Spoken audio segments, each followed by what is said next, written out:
Hello! Yan po ang ating natirang lumpia mix.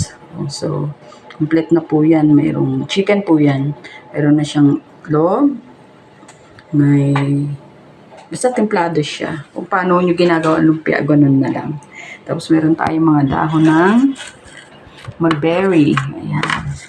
Tayo ay gagawa ng siomai na ang ibabalot natin ay ito. Okay. Ito. Babalot na tayo ng siomai. Atin pong steam. Hoy! Ganito lang. Parang rolled. Pero pwede mo pa siyang kainin, Pwede mo rin siyang kainin. So, parang rolled siomai na lang siya. Ayan.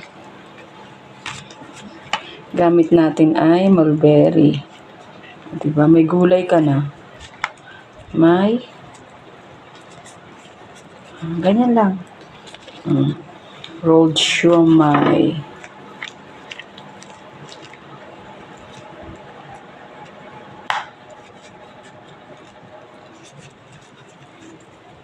Ayan.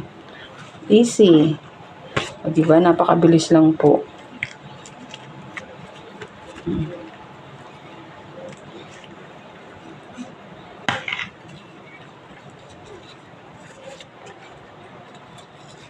Ay, lang bahala kung anong diskarte gagawin nyo.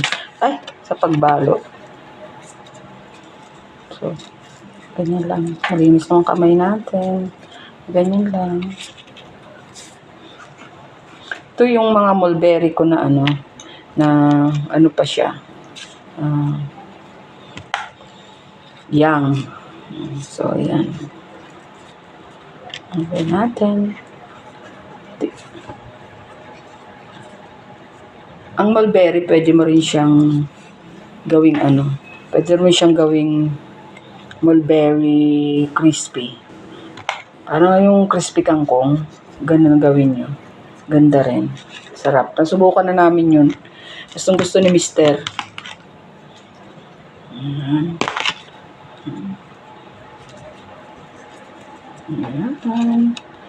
Gamit natin yan. At pag may sobra pa, may gagawin tayo.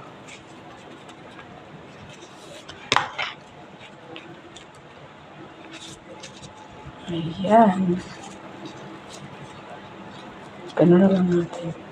Steam ko yan Ang purpose ko niya, para makain natin tong napakasustansyang mulberry leaves. Ayan. Minsan, sinasama ko rin siya sa sinigang. Edible po kasi to. Mulberry leaves na to. Edible yan. Ayan. Ayan. So, nilagay ko na dyan. Ayan, nagpakulo tayo ng tubig. Hintayin na lang natin siya mga 30 minutes para maluto. Okay. Babalikan ko po.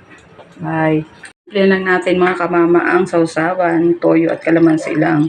Okay na yan.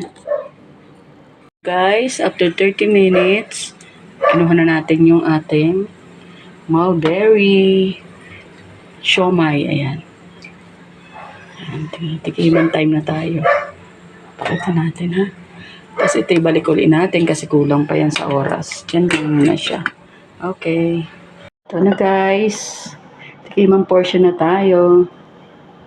Ayan. Diba?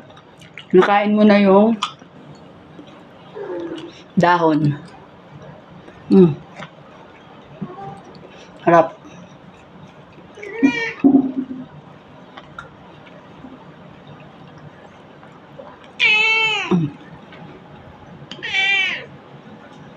Sarap po.